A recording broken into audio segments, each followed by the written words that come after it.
Hello guys, welcome back to my channel polytechnic सफ़र में आप लोगों का स्वागत है। तो आज मैं आ चुका हूं महामैराथन क्लास लेकर, और इस महामैराथन क्लास में आपको पूरी फिजिक्स का निचोड़ लेकर आया हूं। ठीक है, तो चलिए आपका ज़्यादा समय नहीं बर्बाद करता हूं। उससे पहले मैं कहना चाहूँगा, अगर आपने चैनल को सब्सक्राइब नहीं किया है तो चैनल को सब्सक्राइब कर लीजिए, और वीडियो को लाइक नहीं किया हो तो वीडियो को लाइक कर लो। तो आपके सामने आ चुका है पहला नंबर क्वेश्चन, और इस क्वेश्चन के बारे में बात करते हैं। तो देखो, ये क्वेश्चन क्या कह रहा है निम्नलिखित में से गुप्त ऊष्मा न्यूनतम होती है।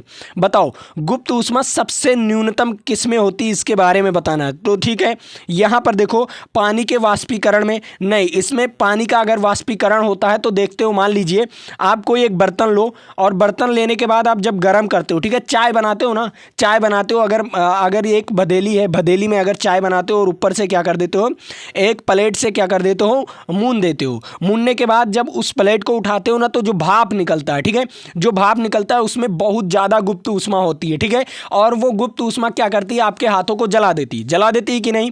सबसे ज़्यादा, जितना ज़्यादा पानी से नहीं जलोगे ना, उतना ज़्यादा उसके भाप से जल जाओगे। ठीक है, तो क्यों, पानी अगर गर्म करते हो ना, पानी गर्म करते हो तो उसका जो वाष्पीकरण होता है, उसका जो वाष्प होता है ना, वो बहुत ज़्यादा हीट करता है, मतलब उसमें गुप्त ऊष्मा बहुत ज़्यादा होता है। ठीक है, तो पानी गर्म करने में गुप्त ऊष्मा कितना ज़्यादा होता है, बहुत ज़्यादा होता है। ठीक है, गुप्त ऊष्मा बहुत ज़्यादा होता है, अधिक होता है। ठीक है, क्या होता है, अधिक होता है। ठीक है, आप देखो, पानी को गर्म करोगे या वाष्पीकरण करोगे तो बहुत ज़्यादा होता है। आप देखो, जब पारा वाष्पित होता है, क्या होता है, जब पारा का वाष्पीकरण होता है तो उसमें ना बहुत कम, क्योंकि जब पारा को गर्म करोगे तो वो वाष्पित हो जाता है, बहुत कम डिग्री पर वाष्पित हो जाता है। ठीक है, तो कम डिग्री पर वाष्पित हो जाता है तो उसमें ज़्यादा क्या होता है, ज़्यादा गुप्त ऊष्मा नहीं होता। तो इसका राइट आंसर क्या हो जाएगा, इसका राइट आंसर हो जाएगा बी वाला ऑप्शन। ठीक है, जैसे अल्कोहल जो होता है, इसमें भी कुछ पानी के अणु होते हैं। ठीक है, अल्कोहल में भी पानी के अणु होते हैं, जैसे OH पाया जाता है इसमें ना, तो पानी के अणु थोड़ा बहुत होता है। ठीक है, तो ये भी बहुत ज़्यादा इसमें भी अधिक होता है वाष्पीकरण। अगर मान लीजिए अल्कोहल को गर्म करोगे ना, तो इसमें भी वाष्पीकरण बहुत ज़्यादा होता है। ठीक है, उसके बाद बर्फ़ का गलना, बर्फ के गलने की, अब बर्फ के गलने में क्या होता है, बर्फ के गलने में कोई वाष्पन नहीं होता, जब आप लोग बर्फ को गर्म करोगे तो गल जाएगा, तो पानी बनेगा, ना कि वाष्प बनेगा। उसे जब पानी को गर्म करोगे तब वाष्प बनेगा। ठीक है, तो बर्फ जब गल जाएगा तो पानी बनेगा, तो उसमें वाष्प नहीं बनेगा, तो उसमें गुप्त ऊष्मा नहीं होती। ठीक है, चलो अगला क्वेश्चन, इस क्वेश्चन के बारे में बताओ। अब इस क्वेश्चंस के बारे में बताओ, इसका राइट आंसर बताओ सभी बच्चे, क्योंकि ये क्वेश्चंस भी आप लोगों के लिए बहुत बहुत मोस्ट इंपॉर्टेंट है। अब यहाँ पर देखो क्या कह रहा है, प्रत्यावर्ती धारा को प्रत्यक्ष विद्युत धारा, क्या कह रहा है, प्रत्यक्ष विद्युत धारा में किसके द्वारा बदला जा सकता है। बताओ, जो प्रत्यावर्ती धारा होता है वो किसके द्वारा बदला जा सकता है, बताओ। मान लीजिए प्रत्यावर्ती धारा है कोई, मान लीजिए प्रत्यावर्ती मतलब एसी धारा है, उसे डीसी में कन्वर्ट करना है। क्या करना है, उसे डीसी में कन्वर्ट करना है, तो कैसे कन्वर्ट करोगे, बताओ। उसे डीसी में कन्वर्ट करना है तो कैसे करोगे, तो इसमें एक मशीन लगाया जाता है। कौन सी मशीन लगाया जाता है, रिएक्टिफायर। क्या लगाया जाता है, रिएक्टिफायर। इसमें क्या होता है, इसमें ना बहुत सारे एलिमेंट लगे होते हैं। क्या होते हैं, बहुत सारे एलिमेंट लगे होते हैं, बहुत सारे इसमें क्या लगे होते हैं, आपके मशीनिंग पार्ट लगे होते हैं, जो कि क्या करता है, एसी करंट को डीसी में कन्वर्ट कर देता है। क्या करता है, एसी करंट को डीसी में कन्वर्ट कर देता है। तो इसका राइट आंसर क्या हो जाएगा, इसका राइट आंसर रिएक्टिफायर। ठीक है, क्या हो जाएगा इसका राइट आंसर, रिएक्टिफायर। आप लोग सुने होंगे, जब कोई इलेक्ट्रॉनिक दुकान पर जाते हो, कहते हो कि मुझे एसी करंट को डीसी में कन्वर्ट करना है, तो मैं क्या लगाऊं, तो आप क्या, वो कहेगा रिएक्टिफायर लगाओ। क्या लगाओ, रिएक्टिफायर लगाओ, या कुछ और आता है उसके अंदर रिएक्टिफायर लगा होता है। ठीक है, उसके अंदर रिएक्टिफायर होता है, तो वो चीज़ आपको क्या करता है, वो चीज़ कर देता है। जैसे आपने देखा है, बैटरी लगवाए होगे ना, तो बैटरी के ऊपर जो इन्वर्टर होता है ना, कुछ इन्वर्टर ना क्या करता है, एसी को डीसी में कन्वर्ट करता है। ठीक है, कुछ इन्वर्टर एसी को डीसी में कन्वर्ट करता है, और कुछ इन्वर्टर डीसी को एसी में कन्वर्ट करता है। ठीक है, ये भी होता है। ठीक, समझ में आया, क्योंकि जो बैटरी होती है, जो बैटरा होता है आपका, जो बैटरा होता है वो डीसी करंट देता है। क्या करता है, वो डीसी करंट देता है, और डीसी करंट से क्या प्राप्त होता है, हमें एसी करंट प्राप्त होता है, जो कि आपका इन्वर्टर करता है। ठीक है, ये चीज़ें समझ में आ गया। चलो अगला क्वेश्चन, इस क्वेश्चंस के बारे में बताओ आप लोग। Very very most important question, तीसरा नंबर क्वेश्चन इसके बारे में बताना है। देखो ये क्वेश्चन क्या कह रहा है, ये क्वेश्चन कह रहा है किसी सीधे चालक से प्रवाहित धारा के कारण किसी स्थान पर चुंबकीय क्षेत्र की तीव्रता प्रवाहित धारा के होती है। बताओ चुंबकीय क्षेत्र की तीव्रता। देखो चुंबकीय क्षेत्र की तीव्रता को हम बी से प्रदर्शित करते हैं। बी बराबर कौन सा सूत्र होता है, म्यू अपान 2 पाई। क्या होता है, म्यू अपान 2 पाई, ठीक है, अपान में 2 पाई और यहाँ पर इंटू आई अपान आर। क्या हो जाता है, आई अपान आर, ठीक है, ये क्या हो जाता है, आई अपान आर, ठीक है, ये हो गया। अब देखो यहाँ पर क्या चीज़ दिख रहा है, यहाँ पर आपको दिख रहा होगा ना, बी के समानुपाती धारा होता है। क्या होता है, बी के समानुपाती धारा होता है कि नहीं, बताओ। बी के समानुपाती धारा होता है ना, बी के समानुपाती धारा होता है, तो इसका राइट आंसर क्या हो जाएगा, इसका राइट आंसर हो जाएगा ए इज राइट आंसर, ठीक है। चलो अगला नंबर क्वेश्चन, इस क्वेश्चंस के बारे में बताओ आप लोग। चौथा नंबर क्वेश्चन, चौथा नंबर क्वेश्चन क्या कह रहा है, विद्युत चुम्बकीय, विद्युत चुम्बक होता है, किस प्रकार विद्युत चुम्बक होता है जानते हो। मान लीजिए अगर विद्युत चुम्बक आपको बनाना है ना, तो कोई एक नर्म लोहा लीजिए। क्या लीजिए, नर्म लोहे की छड़ ले लीजिए, ठीक है, कोई एक नर्म लोहे की छड़ ले लीजिए और उसमें क्या कर दीजिए, तार को लपेट दीजिए। इस प्रकार ऐसे तार को लपेट दीजिए, लपेटने के बाद इसमें धारा प्रवाहित करा दीजिए, ठीक है।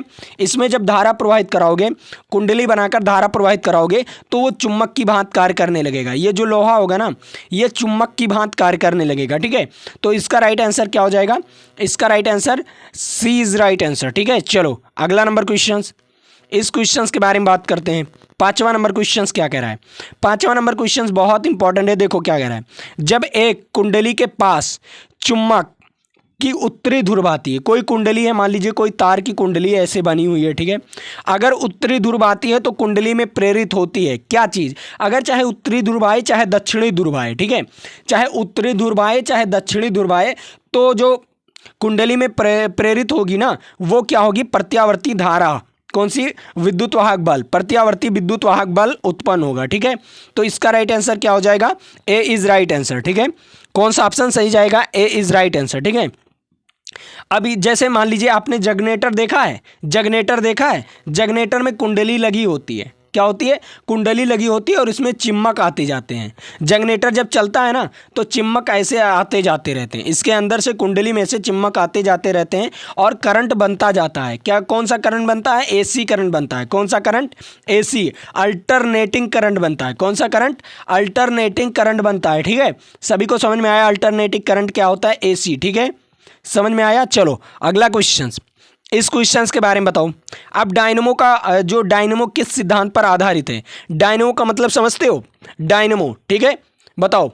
जनरेटर, जनरेटर जानते हो, डायनेमो किस सिद्धांत पर आधारित है, जो डायनेमो होता है वो किस सिद्धांत पर आधारित कार्य करता है। तो देख लो यहाँ पर जो विद्युत चुम्बकीय प्रेरण होता है ना, उसके सिद्धांत पर कार्य करता है। किसके सिद्धांत पर, विद्युत चुम्बकीय प्रेरण के सिद्धांत पर कार्य करता है। तो इसका राइट आंसर क्या हो जाएगा, सी वाला ऑप्शन इज राइट आंसर, ठीक है। सभी को समझ में आया, क्योंकि उसमें कुंडली लगी होती है गाइस, क्या लगी होती है, उसमें कुंडली लगी होती है और इसमें चुम्बक क्या होता है, चुम्बक भी लगे होते हैं।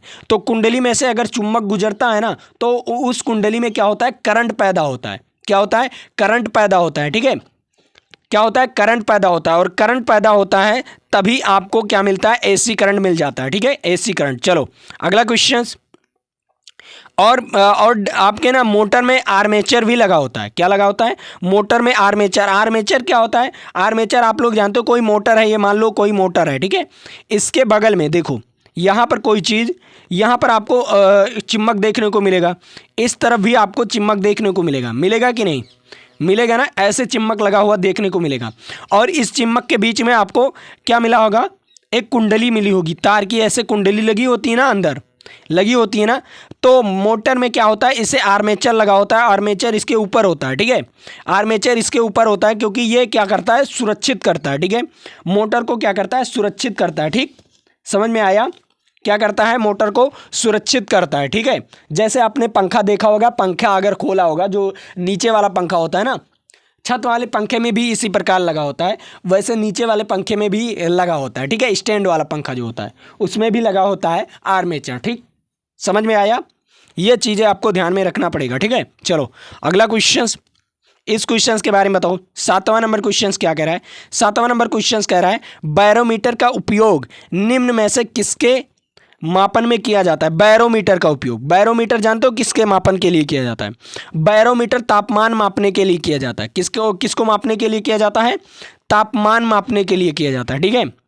किसी कम ताप को मापने के लिए बैरोमीटर का प्रयोग किया जाता है, ठीक है। चलो अगला क्वेश्चन, इस क्वेश्चन के बारे में बताओ आप लोग। ये क्वेश्चन क्या कह रहा है? ये क्वेश्चन कह रहा है तरंगों, जो तरंगे होती हैं किसी एक स्थान से दूसरे स्थान पर स्थानांतरित होती हैं। तरंगे, अगर तरंगे एक स्थान से दूसरे स्थान पर स्थानांतरित होती हैं तो ऊर्जा के कारण होती हैं। किसके कारण? ऊर्जा के कारण होती है। तो इसका राइट आंसर क्या हो जाएगा? इसका राइट आंसर ऊर्जा हो जाएगा, ठीक है। किसके कारण होगी? जो तरंगे होंगी। आप बताओ, कोई प्रकाश की तरंगे आती हैं तो वो ऊर्जा के कारण ही ना स्थानांतरित होगी। जैसे ऊर्जा से क्या होगा? आप जो प्रकाश की तरंगे होगी, तरंगों से क्या बनेगा आपका? ऊर्जा। जैसे सोलर पैनल लगा दिया आप, उस पर क्या हुई? प्रकाश की तरंगे गिरी, ठीक है। सोलर प्लेट पर क्या गिरी? प्रकाश की तरंगे गिरी। तो प्रकाश की तरंगे से वो क्या बना दिया? विद्युत बना दिया। क्या बना दिया? विद्युत बना दिया, ठीक है। वो क्या बना दिया? विद्युत। तो उसी प्रकार वो किसी ना किसी रूप में कन्वर्ट हो जाती है। जो प्रकाश की तरंगे आती हैं वो किसी ना किसी रूप में कन्वर्ट हो जाती हैं। जैसे आपके शरीर पर पड़ा, ठीक है। क्या पड़ा? आपके शरीर पर पड़ा, तो आपके शरीर में क्या बना दिया? Vitamin D. क्या बना दिया? Vitamin D. तो वो किसी ना किसी ऊर्जा के रूप में मिल गया आपको, ठीक है। अब मान लीजिए आप कपड़ा धोकर फैला दिए, ठीक है। कपड़ा धोए और फैला दिए, तो उस पर जब प्रकाश की किरणें पड़ी, जो प्रकाश की किरणें पड़ी, जो उसमें पानी था ना, उसे वाष्प में बदलकर उसे सुखा दिया, कपड़े को सुखा दिया, ठीक है। तो वो क्या किया? उस प्रकार की जो प्रकाश की तरंगे हैं, प्रकाश की तरंगे क्या किया? आपके जो आपका जो कपड़ा है ना, कपड़े पर पड़ा। कपड़े पर पड़ते ही जो पानी का कण है, पानी के कण को ऊष्मा में, मतलब वो प्रकाश की तरंगे ऊष्मा के रूप में बनकर उस कपड़े से क्या कर दिया? वाष्प, मतलब पानी को हटा दिया, नमी को हटा दिया, ठीक है। तो क्या हुआ? वो ऊर्जा के ही कारण हुआ। कुछ ना कुछ ऊर्जा उसमें कन्वर्ट होती है, ठीक है, स्थानांतरित होती है, ठीक है। किसके रूप में स्थानांतरित होती है? ऊर्जा के रूप में, ठीक है। अब यहां पर देखो क्या कह रहा है? यहां पर कह रहा है, देखो, पुरुष द्वारा उत्पन्न ध्वनि की आवृत्ति होती है। अब देखो, जो पुरुष होता है उसमें उत्पन्न ध्वनि की आवृत्ति कैसी होती है? देखो, महिलाओं में तो आवृत्ति कम हो जाती है, ठीक है। महिलाओं में आवृत्ति कम हो जाती है, लेकिन पुरुषों में आवृत्ति ज़्यादा होती है, क्योंकि उनके बोलने की क्षमता ज़्यादा होती है, ठीक है। बहुत अधिक बोलते हैं वो, ठीक। तो लेकिन सबसे ज़्यादा बोलती हैं महिलाएँ, ठीक है। सबसे ज़्यादा, अभी मान लीजिए 4 महिलाएँ हैं, आगे किसी ट्रेन से जा रहे हो, आपके सामने 4 महिलाएँ बैठी हुई हैं, ठीक है। तो 4 महिलाएँ क्या करेंगी? वो अपना रिश्ता जोड़ लेती हैं, ठीक है। पता नहीं कहाँ तक रिश्ता जोड़ लेती हैं, तो वो बात बहुत ज़्यादा करती हैं। लेकिन जो अगर वहीं पर 4 व्यक्ति बैठा है, मतलब कोई आदमी बैठा है, पुरुष बैठा है ना, 4 पुरुष बैठा है, वो अपने मोबाइल में लगा रहेगा, वो अपने किसी ना किसी चीज़ में लगा रहेगा, लेकिन उन चारों से रिश्ता नहीं बनेगा। हो सकता है बहुत दूर जाने पर तो थोड़ा बहुत बात हो जाए, लेकिन ज़्यादा बात नहीं करते पुरुष, लेकिन महिलाएं बहुत ज़्यादा बात करती हैं, ठीक है। ये चीज़ ध्यान में रखिएगा। तो बताओ, जो पुरुष द्वारा उत्पन्न ध्वनि होती है वो कितनी आवृत्ति होती है? पुरुषों का जो आवृत्ति होती है वो कितनी आवृत्ति होती है, इसके बारे में बताना है। तो बताऊं कि वो आवृत्ति ना तो 150 हर्ट्ज का होता है, ना 250 हर्ट्ज का होता है, ना 350 हर्ट्ज का। इनमें से कोई नहीं हो जाएगा। अब इसका कारण कुछ आपको दिया गया है आंसर में, देखो यहां पर इसका कारण दिया गया है। देखो क्या कह रहा है, यह कारण आपके लिए वेरी वेरी मोस्ट इंपॉर्टेंट है, ठीक है। यह कारण आपके लिए वेरी वेरी मोस्ट इंपॉर्टेंट है। आप देखो यहां पर क्या कह रहा है, वायु के निष्कासन से उत्पन्न स्वर, जो कह रहा है वायु के निष्कासन से उत्पन्न स्वर राज्यों को कंपन, ठीक है, राज्यों को कंपन की स्वर ध्वनि के उत्पन्न करती है, ठीक है। जो वायु के निष्कासन में उत्पन्न स्वर होती है वो राज्यों के क्या करती है? कंपन की स्वर ध्वनियों उत्पन्न करती है। मानव आवाज़ की आवृत्ति, जो मानव आवाज़ की आवृत्ति होती है, महिलाओं की आवाज़ की आवृत्ति से रेंज लगभग इतना होता है। कितना होता है? महिलाओं की जो आवृत्ति का रेंज होता है वो लगभग इतना होता है, ठीक है। क्या होता है? लगभग इतना, क्योंकि उनकी सुरीली आवाज़ होती है। क्या होती है? उनकी क्या होती है? सुरीली आवाज़ होती है, ठीक है। जबकि पुरुषों की आवाज़ की आवृत्ति का रेंज इतना होता है, ठीक है। कितना? 85 से 155 हर्ट्ज तक। कितना? 85 से 155 हर्ट्ज तक, ठीक है। ये चीज़ ध्यान में रखिएगा। पुरुषों की आवृत्ति मतलब उनका आवृत्ति कम होता है, इसीलिए वो क्या करते हैं? बहुत तेज़ी से बोलते हैं, ठीक है। बहुत तेज़ी से बोलते हैं। धासु सर को देखो ना, उस प्रकार बोलते हैं, ठीक है। समझ में आया? ये चीज़ें होती हैं। चलो अगला क्वेश्चन, इस क्वेश्चन के बारे में बात करते हैं। 10वां नंबर क्वेश्चन देखो, 10वां नंबर क्वेश्चन बहुत इंपॉर्टेंट है। कह रहा है तरंगे किसी एक स्थान से अन्य स्थान तक किस राशि मतलब एक्स राशि को स्थानांतरित करती है तो राशि क्या कहलाती है। मैंने आपको बताया ना, जो तरंगे होती हैं वो ऊर्जा के रूप में कन्वर्ट होती हैं, किसी ना किसी ऊर्जा के रूप में, जैसे ऊष्मीय ऊर्जा, जैसे विद्युत ऊर्जा। आपको मैंने बताया ना, सोलर प्लेट देखा, सोलर प्लेट क्या करता है, विद्युत ऊर्जा में कन्वर्ट करता है तरंगों को। अब देखो, जो आपका शरीर होता है ना, वो आपको एनर्जी के रूप में मतलब ऊर्जा के रूप में देता है, जैसे प्रोटीन, जैसे आपको विटामिन डी के रूप में। अब विटामिन डी में कौन सी ऊर्जाएं होती हैं, आपकी सूर्य के प्रकाश की ऊर्जाएं होती हैं, ठीक है। आपके शरीर को बहुत ज़्यादा बहुत ज़्यादा ह्यूमिडिटी से बचाता है, मतलब ह्यूमिडिटी आपकी बढ़ाता है, ठीक है। तो ये चीज़ें होती हैं, ठीक है। उसके बाद मैंने कपड़ा का जो एग्जाम्पल दिया था, कपड़ा का एग्जाम्पल वो क्या करता है, उसमें ऊर्जा में कन्वर्ट कर देता है, ठीक है। उसमें ऊर्जा में कन्वर्ट करने के बाद क्या हो जाता है, वो जो आपकी नमी होती है, कपड़े पर जो नमी होती है या पानी का जो पानी का कण होता है, उसे वाष्प के रूप में बदलकर अपने वायुमंडल में छोड़ देता है। तो ये चीज़ें होती हैं, ठीक है। तो वो ऊर्जा के रूप में कन्वर्ट करता है, क्या करता है, जो तरंगे होती हैं वो ऊर्जाओं के रूप में कन्वर्ट होती हैं, ठीक है। चलो अगला क्वेश्चन, इस क्वेश्चंस के बारे में बताओ। यहाँ पर क्या कह रहा है, एक उड़ते हुए हवाई जहाज, मान लीजिए कोई उड़ता हुआ हवाई जहाज है, तो उसमें ऊर्जाएं क्या होती हैं, बताओ।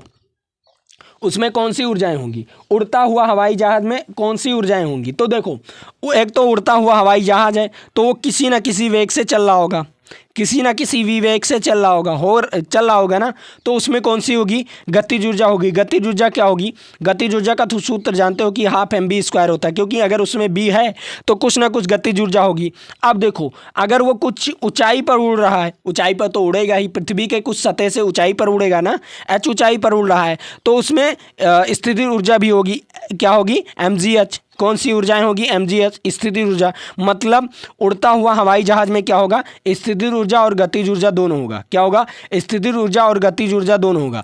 अब यहाँ पर एक सवाल और बन सकता है, क्या सवाल बन सकता है, उड़ते हुए हवाई जहाज में बैठे व्यक्ति का कौन सी ऊर्जाएं होती हैं।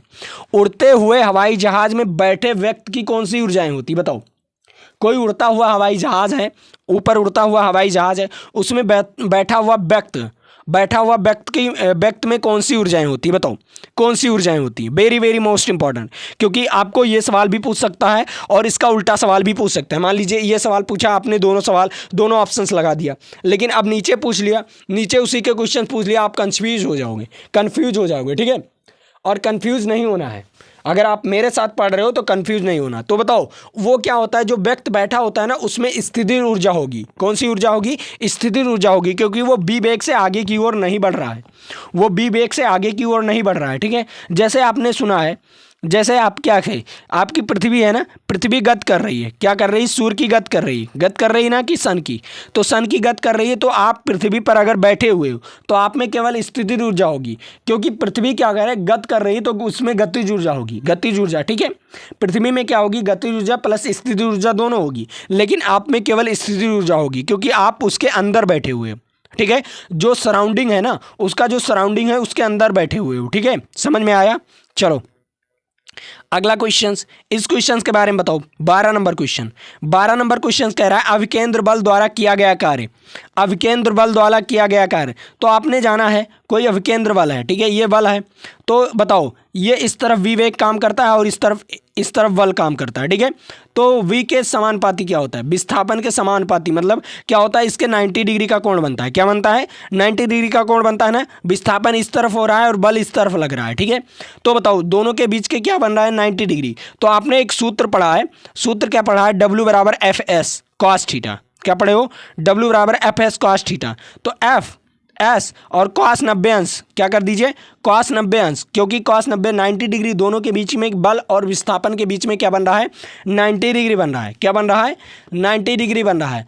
तो बताओ यहाँ पर क्या होगा, जब cos 90 अंश का मान क्या होता है, cos 90 अंश का मान क्या होता है, 0 होता है ना। cos 90 अंश का मान क्या होता है, 0 होता है। जब 0 यहाँ पर रख दोगे तो FS इंटू 0, तो क्या हो जाएगा, 0 आएगा कि नहीं, 0 आएगा कि नहीं, तो शून्य हो जाएगा इसका राइट आंसर, क्या हो जाएगा, शून्य इज राइट आंसर, ठीक है। पहला वाला ऑप्शन इज राइट आंसर। चलो अगला क्वेश्चन, इस क्वेश्चन में बताते हैं। बताओ ये क्वेश्चन क्या कह रहा है, ये क्वेश्चन सिंपल क्वेश्चन है, इसे बताते हैं। देखो, जब किसी पिंड को पृथ्वी के तल से कुछ ऊपर उठाया जाता है, क्या किया जाता है, पृथ्वी के तल से जब कुछ ऊपर उठाया जाता है तो उसमें कौन सी ऊर्जाएं होती हैं। देखो, पृथ्वी के तल से कुछ ऊपर उठाया जाता है तो W बराबर क्या होता है, W बराबर mgh, क्या आता है W बराबर mgh, क्योंकि ऊपर उठाने के लिए स्थितिज ऊर्जा होगी, उसमें कौन सी ऊर्जा होगी, स्थितिज ऊर्जा बढ़ेगी। तो बताओ स्थितिज ऊर्जा बढ़ेगी तो इसका राइट आंसर क्या हो जाएगा, इसका राइट आंसर हो जाएगा डी इज राइट आंसर। जितना ऊपर ले जाओगे उतना स्थितिज ऊर्जा बढ़ेगी, ठीक है, क्या होगा, जितना ऊपर ले जाओगे उतना ही स्थितिज ऊर्जा बढ़ेगा, ठीक है, समझ में आया, क्या हो जाएगा, D is right answer, D is right answer, समझ में आया सभी बच्चों को। चलो अब मैं अगले नंबर क्वेश्चंस पर चल रहा हूँ। अगला नंबर क्वेश्चंस कह रहा है, उस क्वेश्चंस के बारे में बात करते हैं, ठीक है। यहाँ पर आ गया आपके सामने अगला नंबर क्वेश्चंस। अब इस क्वेश्चंस के बारे में बताओ आप लोग, क्या कह रहा है, डायप्टर किसकी इकाई है, डायप्टर किसकी इकाई, बताओ जो डायप्टर है वो किसकी इकाई है, लेंस की क्षमता की इकाई क्या होती है, लेंस की क्षमता की इकाई, ठीक है, डायप्टर जो होता है लेंस की क्षमता की इकाई होती है, ठीक है। तो इसका राइट आंसर क्या हो जाएगा, इसका राइट आंसर हो जाएगा ए इज राइट आंसर। कौन सा option, A is right answer, ठीक है, सभी बच्चों को समझ में आ गया। चलो अगला क्वेश्चन, इस क्वेश्चन के बारे में बात करो। 15 नंबर क्वेश्चन, 15 नंबर क्वेश्चन क्या कह रहा है, निम्न में से कौन सी राशि जड़त्व की मापन की इकाई है, बताओ जड़त्व की मापन इकाई, जितना द्रव्यमान होगा उतना ही जड़त्व होगा, किसी वस्तु में जितना ही द्रव्यमान होगा उतना ही जड़त्व होगा, ठीक है, जितना ही द्रव्यमान होगा उतना ही जड़त्व होगा, क्योंकि आपने एक फार्मूला सुना होगा, कौन सा फार्मूला, देखो जड़त्व आई बराबर क्या होता है, एम आर स्क्वायर, क्या होता है, आई बराबर एम आर स्क्वायर। तो आई क्या होता है, समानुपाती होता है एम के, जितना द्रव्यमान होगा उतना ही क्या होगा, जितना द्रव्यमान होगा उतना ही क्या होगा, आपका जड़त्व होगा, ठीक है। तो इसका राइट आंसर क्या हो जाएगा, इसका राइट आंसर सी वाला ऑप्शन, ये तो ठीक है, सी वाला ऑप्शन, ठीक है, यहाँ पर इसे कट कर लीजिए, ठीक है, क्योंकि आपको फार्मूले के वेस्ट चलना है, ठीक है, ये कट कर लीजिए, थोड़ा सा ऑप्शंस गलत हो गया है, ठीक है। इसका राइट आंसर बताओ, यहाँ पर इसका राइट आंसर बताओ। 16 नंबर क्वेश्चन, 16 नंबर क्वेश्चन कह रहा है, किसी चालक के अनुप्रस्थ काट से कितना कूलाम, 1 कूलाम आवेश प्रति सेकंड प्रवाहित होती है, तो चालक से प्रवाहित धारा होगी, बताओ चालक से जो प्रवाहित धारा होगी वो कितना होगा। तो सिंपल है, क्या होता है, Q बराबर आई टी, क्या होता है, Q बराबर आई टी। अब यहाँ पर रख देना है, देखो Q का मान कितना है, 1 कूलाम, कितना है Q का मान 1 कूलाम, और धारा क्या हो जाएगा, और T कितने, 1 सेकंड, तो 1 सेकंड, तो धारा क्या हो जाएगा, 1 एम्पियर, कितना आ जाएगा, 1 एम्पियर इज राइट आंसर। कौन सा option, 1 ampere is right answer, तो कौन सा ऑप्शन हो जाएगा, बी वाला ऑप्शन, ठीक है, सभी को समझ में आया। चलो अगला क्वेश्चन, इस क्वेश्चन के बारे में बताओ सभी बच्चे, क्या कह रहा है, 17 नंबर क्वेश्चन कह रहा है, यदि 4 ओम के 4 प्रतिरोध को प्रास में जोड़ा जाए, ठीक है, तो समतुल्य प्रतिरोध, तो 1/R बराबर क्या होता है, 1/R, एक बार जोड़ दिया, फिर उसके बाद एक बार जोड़ दिया, और क्योंकि 4 बार जोड़ना है, क्या जोड़ना है, 4 बार, तो 4 बार जोड़ोगे तो यहाँ पर 4 आ जाएगा एलसीएम, 1 + 1 + 1 + 1, ठीक है, तो कितना हो जाएगा, 4/4, तो क्या हो जाएगा, 1/1 आ गया, ठीक है, 1/R बराबर क्या आ गया, 1/1, तो R बराबर क्या आ जाएगा, R बराबर 1 ओम आ जाएगा, कितना आ जाएगा, R बराबर 1 ओम इज राइट आंसर, ठीक है। परासक्रम में तो आप लोग जानते हो कि कितना, मैं आप लोगों को केवल यहाँ पर क्या करने आया हूँ, समझाने आया हूँ कि इसी टाइप के सवाल आते हैं, ठीक है, आपके एग्जाम में इसी टाइप के सवाल आते हैं, ये चीज़ ध्यान में रखिएगा, ठीक है। इतना फास्ट मैं इसीलिए पढ़ा रहा हूँ, ठीक है, क्योंकि रिवीजन क्लास है, और रिवीजन क्लास में आपको केवल इतना ही फास्ट पढ़ाया जाएगा, ठीक है, केवल सूत्र आपको बताया जाएगा, सिंपल आप लोग लगा सकते हो, ठीक है। अब इसका राइट आंसर बताओ आप लोग, क्या कह रहा है, 18 नंबर सवाल, 18 नंबर सवाल बहुत इंपॉर्टेंट है। देखो इसमें क्या कह रहा है, किसी पत्थर को किसी भवन के छत से, क्या कर रहा है, किसी पत्थर को किसी भवन के छत से इतना मीटर की दूरी तक गिरने के बाद उसकी चाल क्या होगी। अब बताओ, कोई पत्थर है, ठीक है, कोई पत्थर है जिसे इतना मीटर के छत से, भवन का कोई छत है जो इतना मीटर से इतना दूरी तक अगर आ जाए तो उसके बाद उसकी चाल क्या होगी। तो सिंपल है, आपको क्या दिया गया है, एस दिया गया है, एस दिया गया है, और जी का मान आपको पता ही है, जी का मान 10 कर दीजिए, ठीक है, जी का मान अगर आप 10 लेते हो तो 10 कर दीजिए, ठीक है। अब देखो, मान लीजिए जब वस्तु को गिरा रहे थे, जब उस भवन से वस्तु को गिरा रहे थे, तो बताइए यहाँ पर U बराबर 0 था कि नहीं, U बराबर 0 था कि नहीं, क्योंकि आपके हाथों में जब वो कोई वस्तु, कोई या पत्थर रहा होगा, तो पत्थर रहा होगा तो पहले U बराबर 0 रहा होगा ना, बस सिंपल है, बस सिंपल है यार। अब आप लोग लगा सकते हो, तो उसका चाल बताना है, बताओ उसकी चाल क्या होगी, बताओ सभी बच्चे, चाल क्या होगी उसकी, V बताना है। देखो यहाँ पर क्या होता है सूत्र, V² बराबर U² + 2GS क्या हो जाएगा 2GS। अब यहाँ पर देखो क्या है बी स्क्वायर बराबर, अब यहाँ पर u बराबर 0 तो u बराबर 0 तो यहाँ पर 0 हो गया, ठीक है। और 2 और g का मान कितना है 10 और s का मान क्या है 7.9, कितना है 7.9। अब यहाँ पर देखो जब दोनों का गुणा करोगे तो 2 गुणे 7.9 कितना हो जाएगा 2 गुणे 7.9 वी स्क्वायर बराबर, ठीक है। बस आपको इसको गुणा करके और अंडर रूट करके निकाल लेना है, ठीक है, सिंपल है। इसको गुणा करिए और अंडर रूट करके निकाल लीजिए आसानी से, कोई दिक्कत नहीं होना चाहिए, ठीक है। अंडर रूट करके आप लोग निकाल सकते हो, इसमें कोई दिक्कत नहीं। बी का मान आ जाएगा और बी का मान जो आएगा वो कमेंट करके बता दीजिएगा। सिंपल आपको उड़ा भाग करना है, मुझे नहीं, ठीक है। चलो अगला नंबर क्वेश्चन, इस क्वेश्चन के बारे में बताओ, 19 नंबर क्वेश्चन के बारे में बताओ। देखो क्या कह रहा है, कह रहा है विरामावस्था से गतिशील किसी वस्तु का त्वरण इतना है, ठीक है। तो वस्तु द्वारा 1 सेकंड में तय की गई दूरी, तो दूरी ज्ञात करना है t बराबर, ठीक है। तो s बराबर ut प्लस हाफ at क्या होता है प्लस हाफ at स्क्वायर, ठीक है।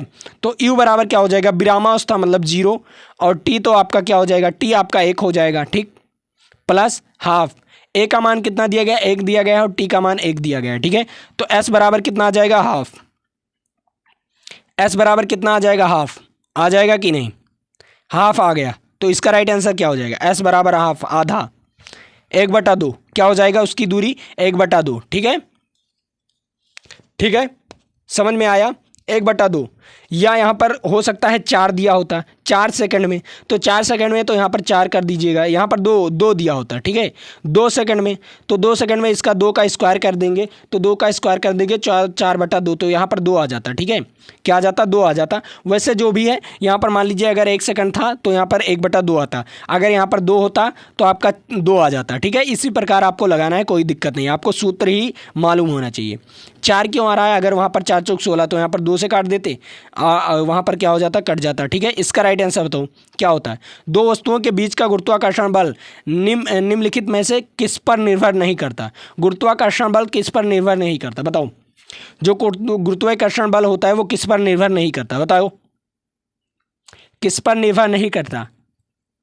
देखो पहला नंबर F बराबर क्या होता है, F बराबर G m1 m2 अपान में r स्क्वायर। तो आपने सुना है कि जो F होता है वो समानुपाती होता है m1 m2 के, तो इस पर भी निर्भर करता है। m1 दोनों द्रव्यमानों के गुणनफल भी निर्भर करता है, और F बराबर क्या होता है समानुपाती r स्क्वायर पर, और इस पर भी तो निर्भर करता है, G पर भी तो निर्भर करता है, तो उसके स्थिरांक पर इस पर भी निर्भर करता है, इस पर भी निर्भर करता है और इस पर भी निर्भर करता है, ठीक है। तो आपका क्या होता है जो उसके द्रव्यमानों का योग होता है उस पर नहीं निर्भर करता है। तो इसका राइट आंसर क्या हो जाएगा, सी इज राइट आंसर। कौन सा option, C is right answer. तो कितने बच्चों को ये क्वेश्चन समझ में आया, कितने बच्चों को ये क्वेश्चन समझ में आया, सभी बच्चों को ना। चलो अगला क्वेश्चन, अगले क्वेश्चन पर चल रहा हूँ, उस क्वेश्चन के बारे में बात करते हैं, ठीक है। आ जाओ सभी लोग, इस क्वेश्चन को लगाकर बताइएगा आप लोग, very very most important, very very most important, ठीक है, वेरी वेरी मोस्ट इंपॉर्टेंट। इस क्वेश्चन को लगाकर बताइएगा क्योंकि मैं इस टाइप के सवाल ऑलरेडी आपको बता चुका हूँ। इस सवाल का ऑलरेडी मैं बता चुका हूँ, ठीक है, आपको ऑलरेडी बता चुका हूँ, ठीक है। वेरी वेरी मोस्ट इंपॉर्टेंट, इसे SW में दे रहा हूँ, इसे लगाकर बताइएगा, ठीक है। चलो अगला क्वेश्चन यहाँ पर बताओ। 22 नंबर क्वेश्चन क्या कह रहा है, 22 नंबर क्वेश्चन, चाल एक राशि है, चाल एक अदिश राशि है। कौन सी, अदिश राशि है। तो इसका राइट आंसर क्या हो जाएगा, ए इज राइट आंसर, ठीक है। चलो अगला क्वेश्चन यहाँ पर देखो, विस्थापन, विस्थापन क्या होता है, न्यूनतम दूरी होता है। क्या होता है, दो बिंदुओं के बीच की न्यूनतम दूरी होता है, ठीक है। प्रारंभिक और अंतिम बिंदु के बीच की दूरी होता है, जो न्यूनतम दूरी होता है उसी को कहते हैं विस्थापन, ठीक है। चलो अगला क्वेश्चन 24 नंबर क्वेश्चन क्या कह रहा है, 24 नंबर क्वेश्चन कह रहा है जब किसी वस्तु पर लगने वाला बल वह वस्तु विस्थापन के एक दिशा में ही कार्य करता है तो क्या होता है, धनात्मक कार्य होता है। मान लीजिए कोई वस्तु है, इसी तरफ क्या होता है, बल लग रहा है F और इसी तरफ विस्थापित हो रहा है, तो क्या होता है, धनात्मक कार्य होता है। क्या होता है, धनात्मक कार्य होता है। इसका राइट आंसर क्या हो जाएगा, धनात्मक, क्योंकि इसका cos 0 अंश का मान 1 हो जाता है। क्यों, यहाँ पर 0 क्या हो जाता है, 0 अंश बनता है, वहाँ पर कोण क्या बनता है, 0 अंश। तो W बराबर आप लोग जानते हो कि FS होता है। क्या होता है, FS cos थीटा। तो cos 0 अंश का मान क्या हो जाएगा, cos 0 अंश का मान 1 हो जाता है, तो 1 हो जाता है, वो भी प्लस में, तो FS हो जाता है, ठीक है। तो W बराबर क्या हो जाएगा, FS, ठीक है। तो इसका राइट आंसर क्या हो जाएगा, धनात्मक कार्य हो जाता है, ठीक है। समझ में आया? चलो अगला क्वेश्चंस और ये आपके लिए होमवर्क, ठीक है। इस क्वेश्चंस को आपको बताना है होमवर्क, ठीक है। ये आपके लिए होमवर्क, और आज के लिए इतना ही रखते हैं, फिर मिलेंगे आपके साथ अगले वीडियो में। तो आप लोग बने रहिएगा, और हाँ, वीडियोस को तो लाइक कर दिया करो यार, और चैनल को सब्सक्राइब कर दिया करो, ठीक है। तो चलो आज के लिए इतना ही। जय हिंद जय भारत, फिर मिलेंगे आपके साथ अगले वीडियो में। Best of luck.